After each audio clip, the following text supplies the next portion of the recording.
ආයිබෝන් අලුත් අවුරුද්දේ අලුත් විදිය වැඩසටහනකින් මුණ ගැහෙන්න ඕනි කියලා හිටියට අධික වැඩත් එක්ක ඒක කරන්න බැරි වුණා.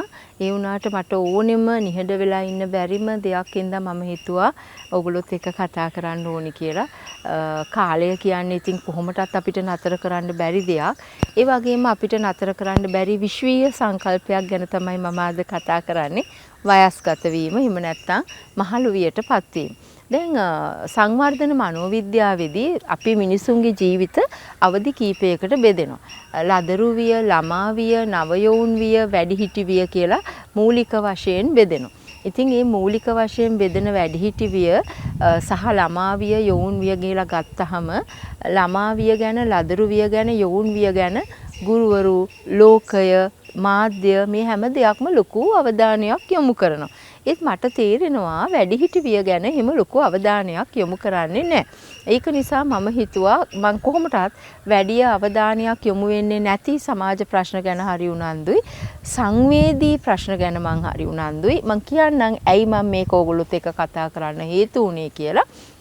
ඒ විශ්වීය සංකල්පයක් වෙන මහලු විය ගැන කියන එකට අපි මූණ දෙන්න ඕනේ. ආසියාතික රටවල් වල ඇත්තටම සෞඛ්‍ය දියුණු වීම නිසා සහ තරුණ ජනගහනය යුද්ධයෙන් මිය යනවා, යුද්ධවලට යනවා, රටවල් වලින් සංක්‍රමණය වෙනවා. ඒ වගේ ප්‍රශ්න නිසා ඇත්තටම රටවල් වල වැඩිහිටි ජනගහනය වැඩි වෙනවා සංඛ්‍යාත්මකව. සංඛ්‍යාත්මකව වැඩිහිටි ජනගහනය වැඩි වුණාට ගුණාත්මකව මේ වැඩිහිටි ජනගහනයට තියෙන පහසුකම්, ඒගොල්ලොන්ට තියෙන ඒගොල්ලොන්ගේ මානසික ප්‍රශ්න, ඒගොල්ලොන්ගේ කායික ප්‍රශ්න ගැන අපි කවුරුවත් හරියට කතා කරන්නේ නැහැ. ඉතින් මම හිතුවා මේ වැඩිහිටි වියත් ඇත්තටම අනුවවදි තුනකට බෙදෙනවා. මුල් වැඩිහිටි විය කියලා බෙදෙනවා අවුරුදු 20 සිට 40 දක්වා කාලය. ඊට පස්සේ මැදි වැඩිහිටි විය කියන එකට බෙදෙනවා 41 සිට අවුරුදු 66 දක්වා කාලය. අවුරුදු 66 සිට මරණය දක්වා කාලය අපි කියන්නේ පසු වැඩිහිටි විය කියලා. මේ ඇත්තටම ඒ පසු වැඩිහිටි විය ගැන කතා කරන්න මට සංවේදී හේතුවක් තියෙනවා. මේ මහා පාන්දරක මට කතා කරපු කෙනෙක් යුරෝපියානු රටක හිටපු දරුවෙක්. එයා මේ පිටරට විශ්වවිද්‍යාලයක උගන්වන මහාචාර්යවරියක් කියලා අපි හිතමු. එහෙම කෙනෙක් ශ්‍රී ලාංකීය අධ්‍යාපනය ලැබලා. එතකොට එයාගේ සහෝදරියෝ දෙදෙනාම මිය ගිහිල්ලා වැඩිමහල් දෙදෙනා මෙයාට ඕනේ අම්මලාව ඒ රටට ගෙන්න ගන්න. හැබැයි දෙමව්පියෝ දෙන්නත් වෘත්තිකයෝ. ඒ වුණාට ඒගොල්ලොත් ඒ රටට යන්න කැමති නැහැ. හදා වඩාගත්ත දේවල් තියෙනවා, නෑදෑයෝ ඉන්නවා, එහෙම එක එක දේවල් කියනවා. විශේෂයෙන්ම ඒගොල්ලන්ට දේශගුණය ඔරොත්තු දෙන්නේ නැහැ. ඉතින් ඒ දුවට තියෙන ලැජ්ජාව තමයි ලංකාවේ ඉන්න නෑදෑයෝ හැමෝම කතා කර ඔයා අම්මලා ගැන බලන්නේ නැද්ද? ඔයා දෙමව්පියෝ ගැන බලන්නේ නැද්ද කියලා කියනවා. එයා ටික කාලයකට ලංකාවට එනවා. ආවට එයාට මේ අවුරුදු 30ක් විතර පිටරට ජීවත් වෙච්ච කෙනෙකුට ලංකාව සංස්කෘතිය ඇතුලේ ජීවත් වෙන්න අමාරුයි. පාරේ යනකොට වාහනවල කියන වෙලාවට ට්‍රැෆික් එක නිසා කියන තැනට යන්න බෑ. වමේ දකුණේ නීති සලකන්නේ නැහැ. මන්තිරු නීතියක් සලකන්නේ නැහැ. පාර පනින්නකොට එයාට ලොකු වෙනසක් දැනෙනවා. මොකද එයා විනයගරුක රටකින් එන්නේ. එයා ලොකු විදේශ විනිමයක් උපයන කෙනෙක්. ඉතින් ඒක අපේ රටට ලොකු සම්පතක්. මේ වෙලාවේ මේ අර්බුදකාරී වෙලාවේ ලොකු සම්පතක්. ඒත් එයා මගෙන් අහනවා නෑයෝ මට මෙහෙම කතා කරලා කියනකොට මැරෙනවා, ඇරෙන්න මට වෙන කරන්න දෙයක් නැහැ. නෑයෝ මගේ තත්ත්වය තේරුම් ගන්නෙ නැහැ. එතකොට මට මතක් වුණා දැන් අවුරුදු 5ක 6ක විතර ඉඳන් ගොඩක් අය මේ ප්‍රශ්නෙන් පීඩා විඳිනවා. විශේෂයෙන් මම දන්නවා ලාංකීය මේ අපේ සහෝදරියෝ පිටරටවල් වල ඉතාම හොඳ රැකියාවල් කරන අය ඉන්නවා. ඒ වගේම ගෘහසේවිකා, රියදුරු, මේසන් වැඩ වගේ කරන අයත් ඉන්නවා. හෙදියනුත් ඉන්නවා. මම මේ වෙලාවේ මට කතා කරේ ඇත්තටම ඉහළ වැටුපක් ලබන ඉහළ අධ්‍යාපන සුදුසුකම් සහිත මේ නෝනා මහත්මියා. ඉතින් යා ඉල්ලුවා මගෙන් ඉතින් ඇයි බැරි මිස්ලට මොනවා හරි දෙයක් කරන්න අපේ වගේ දෙමව්පියන්ව රැක බලා ගන්න පුළුවන් විදිහක්. ඒතකොට මම කිව්වා මහලු මඩම් වගේ සංකල්පයකට නම් මම කැමති නෑ. නිවසක් විදිහට ජීවත් වෙන්න පුළුවන් ක්‍රමයක් තියෙනවා නම් මම ඒ ගැන හොයලා බලන්න. හැබැයි කාලයක් යනකොට මට ඒක අමතක වුණාට මේ සිද්ධියත් එක්ක මම ඒක ආයේ මතක් කරගෙන කල්පනා කරා ඕ මෙහෙම කරන්න ඕනි කියලා. මොකක් හරි අපි දෙයක් කරන්න ඕනි. ඉතින් මම මේ අවුරුද්දේ හිතුවේ මේ අවුරුද්දේ මම මගේ පූර්ණ අවධානය යොමු කරන්නේ වැඩිහිටි වියේ පසු වැඩිහිටි වියේ දෙමව්පියන් බලා ගන්න විදේශගතව ඉන්න දරුවන්ට යම් සහනයක් දෙන්න පුළුවන්ද කියන එක ගැන තමයි. ඉතින් මම ඕගොල්ලන්ට කිව්වා අවුරුදු 66 ඉඳලා මරණය දක්වාම පසු වැඩි විය කියලා කියන්නේ. ඒකේ ජීව විද්‍යාත්මක වගේම සමාජ විද්‍යාත්මක සාධකයකුත් තියෙනවානේ. අපි හැමෝගෙම දෙමව්පියෝ දැන් වැඩි හිටියට පත් වෙලා සහ අපිත් එහෙම වෙනවා. ඉතින් ගොඩක් අයට ඒක මතක නැහැ. මම තාම 66ට නම් ආවේ නැහැ. හැබැයි ඉතින් මම දන්නවා අනාගතයේ දවසක මම ඒ වයසට එනවා. ඒකෝට අපේ දෙමව්පියන් ඒ වයසට ආවම එක එක මානසික රෝගාබාධ වලට ලක් වෙලා තියෙන්න පුළුවන්. වැඩි හරියක්ම තියෙන්නේ ඩිමෙන්ෂියා කියන රෝගය. ඒ කියන්නේ මතක නැති වෙනවා. මොලේ සෛල මැරිලා යනවා. ඉතින් එකම දේ අහනකොට ළමයින්ට තරහා යනවා. මේ අම්මත් එක්ක බෑ මේ තාත්තත් එක්ක බෑ කියලා එහෙම කියන 100ක් එක්ක බෑ අනේ බලන්නකෝ එහෙම කියනවා. ඉතින් එහෙම කියන්න එපා. අපි ළඟ රැඳෙන අපි ළඟ ඉන්න වැඩිහිටියෝ ගොඩක් කල් අපි ළඟ ඉන්නේ නැහනේ. අපිට ඒගොල්ලන්ට සමාව දෙන්න පුළුවන් වෙන්න ඕනේ. අපිට ඒගොල්ලන්ට කරුණාවන්ත වෙන්න පුළුවන් වෙන්න ඕනේ. අපිට ඒගොල්ලන්ට දයාවන්ත වෙන්න පුළුවන් වෙන්න ඕනේ. එහෙම බැරි නම් අපි ලබාගත්ත මේ මිනිසත් භවෙන් ප්‍රයෝජනයක් නැහැනේ නේද? එහෙම අපි අනිත් කෙනා වෙනුවෙන් කොච්චර කැප කරන්න පුළුවන්ද කියන එක උඩ තමයි අපේ සතුටත් රඳා පවතින්නේ. අනිත් කෙනෙක් වෙනුවෙන් දෙයක් කරලා බලන්න කොච්චර සතුටක් එකතු වෙනවද කියලා. එතකොට වයස්ගත වීම අධ්‍යයනය කරන න්‍යායක් තියෙනවා. ඒ වගේම කායික විද්‍යාව අධ්‍යයනය කරන න්‍යායන් තියෙනවා. මම මේ වෙලාවේ ඒක කතා කරන්නේ නැහැ. මම ඔබට පටන් ගන්නකොටම කිව්වා වයස්ගත වීම කියන්නේ විශ්වීය සංකල්පයක්. ඒ කියන්නේ අපෝ එංගලන්තයේ අය නම් මහණු වෙන්නේ නැහැ. ලංකාවේ අය විතරයි මහලු වෙන්නේ. චීනයේ අය නම් මහලු වෙන්නේ නැහැ.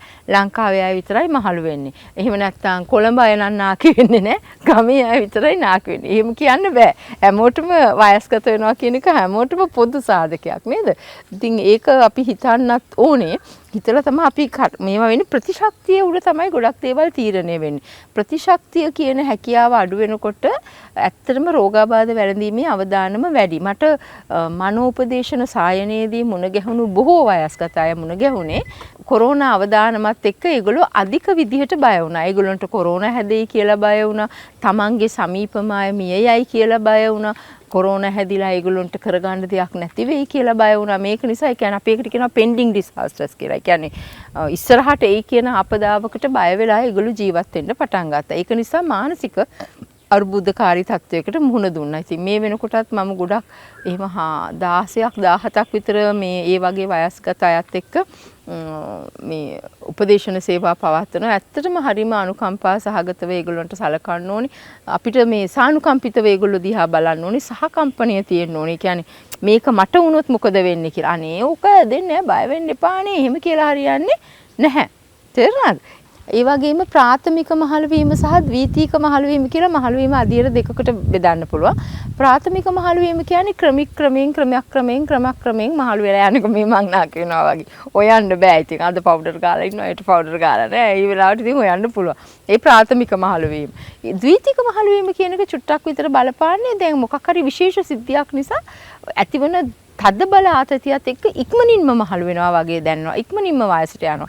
ওই රෝහල්ගත වෙලා ඉඳලා එන අය එකපාරට පේනවනේ ඉක්මනින්ම වයසට යනවා. මට සමහරවිට ප්‍රවෘත්ති බලනකොට අපි දැන් අපේ ඔය දේශපාලනයේ දෙන අය දිහා බැලුවම මට හිතෙනවා අනේ කොණ්ඩේ තදට කළු කරගෙන දත් දාගෙන හැබැයි සිත ඇතුලේ මානසිකව ඒගොල්ලෝගේ වෙන වෙනස ඒගොල්ලෝ අඳුරගෙන නැහැ. තීරණ ගැනීමේ ශක්තිය ගැන ඒගොල්ලන්ට අවබෝධයක් නැහැ. කොණ්ඩේ නම් කාට හරි කියලා පාට කරගන්න පුළුවන්. දත් දා ගන්න පුළුවන්. හැමතත් ලස්සන වෙන්න ඉන්ජෙක්ෂන් එකක් ගහ ගන්න පුළුවන්. හැබැයි මනස ඇතුලේ වෙන දේවල් වලට මොකද කරන්නේ?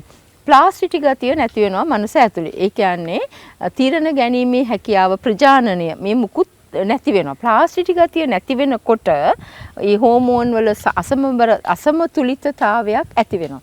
ප්ලාස්ටික් ගතිය නැති වෙනකොට මිනිස් හෝමෝන වල අසමතුලිතතාවයක් ඇති වෙනවා. ඒ අසමතුලිතතාවය ඇති වුණාම මොකද වෙන්නේ? වයසක කෙනෙකුට තීරණ ගන්න බෑ. මතක නැහැ, කල්පනා ශක්තිය නැහැ. ඒ වගේ විතරක් නෙමේ ආවේගශීලී, තව කවුරු හරි කියන දෙයක් අහන්නේ නැහැ, නම්‍යශීලී නැහැ. මට හිතෙන දේ මම මේ කියන්නේ.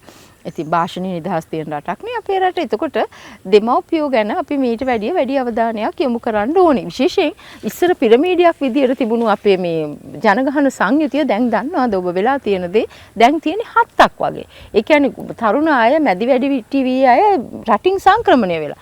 මේ වෙනකොටත් තරුණ ප්‍රජාව ගොඩක් රටින් පිට යන්න බලාගෙන ඉන්නවා. එහෙම වුණොත් අපේ වැඩිහිටියන්ගේ වගකීම බාර ගන්න එක්ක රජය ලෑස්ති වෙන්න ඕනේ, එක්ක පෞද්ගලික අංශය ලෑස්ති වෙන්න ඕනේ.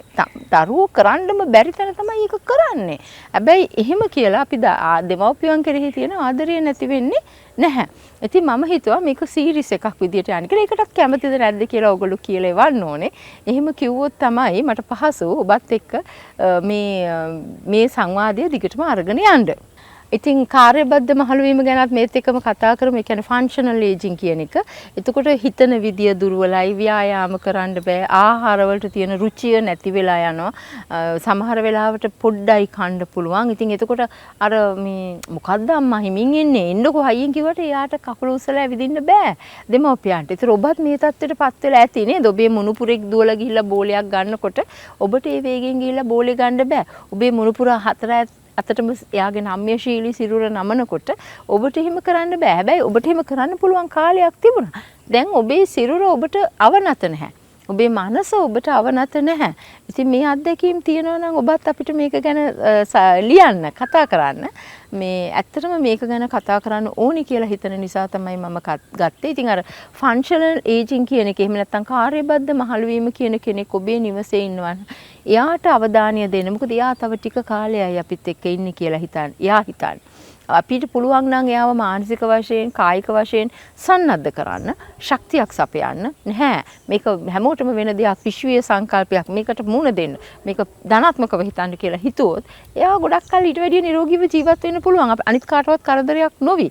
ඉතින් මේ ගැන අපි කතා කරේ නැහැ, අවධානය යොමු කරේ නැහැ කියන එක මගේ හිතේ තියෙන රිදුම නිසා තමයි මම අද මේ ගැන කතා කරේ.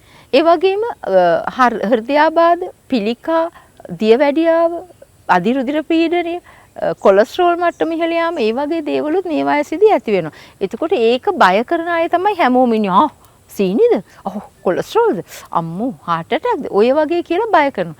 මේ අපි හැමෝම දන්නවා මම බෞද්ධ. ඒත් හැම ආගමකම උගන්වනවා මොනවා හරි දෙයක් ඇති වුණොත් ඒක නැති වෙනවා. අනිත්‍යයි හැමදේම නේද? මේ සබහාදාමේ නියාමයට අපි හැමෝම උරුත්තු දෙන්න ඕනේ, මූණ දෙන්න ඕනේ, පුරුදු වෙන්න ඕනේ. හොඳ ආහාර ගන්න, හොඳ ව්‍යායාම කියලා විගුලන්ට දුවන්න නෙවෙයි, හිමින් ඇවිදින්න. ඒ වගේ සරල ව්‍යායාම. ගිනි පෙට්ටියක් බිමට දාලා කූරු ටික ඇහින්න කියන්න නේද? වැලේ තියෙන රෙදි ටික අරගෙන හිමින් නවන්න කියන්න. හිත ඒකාග්‍ර කරන ව්‍යායාම කරන්න පුළුවන්. ඉතින් ස්වායු ව්‍යායාමයක් විදියට ඇවිදින එක තමයි හොඳම. ඒකත් මේ වේගෙන් අර ඉලන්දාරි කාලේ කරා වගේ මේ සංවේදීතාවය නැති වෙනවනේ මේ වයස වෙනකොට. ඉදි කට්ටට නූල දා ගන්නවත් බැරි වෙනවා. මුණුපුරේකට කියන්න පුළුවන් අනේ පුතේ මගේ මේ ඉදි කට්ටට නූල දාලා දෙන්න පුතේ හැපෙන්නේ නැහැ කියලානේ. ඉතින් දැන් අපි අතීතයේදී එහෙම වුණේ නැහැනේ. එතකොට යාට කෑ ගහලා බැනලා වැඩක් නැහැ. ප්‍රවෘත්ති අහන්න ආසයි. මොකද කැමැත්ත තියෙන්නේ ඒ වෙනකොට වෙන පැත්තකට. සමාජයෙන් ඈත් වෙලා හුදකලා වෙලා වැඩක් නැති කෙනෙක් වගේ කියලානේ හිතන්නේ. ඇත්තටම එහෙම නැහැ. එහෙම නැහැ.